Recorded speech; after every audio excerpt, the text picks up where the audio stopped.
The United Nations has expressed serious concern for civilians in Myanmar's northern Kachin state following renewed clashes between government troops and rebels. Its envoy in Myanmar says the unrest has blocked humanitarian access to over 1,000 displaced people. And there are now fears that fresh fighting will once again delay the conclusion of a national ceasefire pact. Channel News Asia's Myanmar correspondent May Wong reports. It's Myanmar's last major active civil war, and the fresh unrest comes just days after the government had signed an agreement with one of Myanmar's major ethnic armed groups, the Kachin Independence Organization. In that agreement, both sides were to avoid conflicts and engage in political dialogue. But a humanitarian organization says that has now fallen through. Many of the villagers are captive in the church, and there is no transportation and communication line to support them, whether food or the other materials. So we are very much worried for the villagers because they are having very few food for next few more days.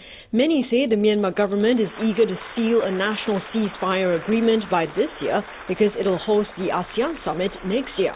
But observers say the proof is not in simply signing the agreement, but executing it. The country has to show one kind of agreement with ethnic armed groups that we are not fighting. However, even after signing some agreement, I still think that we can go back like 3 steps backward, although we are going to 1 step ahead.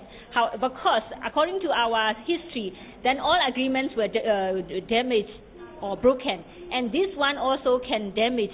Unlike the people living here in Yangon with a roof over their heads, over 5,000 more people have now been displaced in the state of Kachin due to the renewed fighting. That adds to over 100,000 people who have already lost their homes in the last 2 years due to the civil war in that state. Now, according to the United Nations, these people require about $51 million in humanitarian assistance. But till today, they've received only less than half of that amount.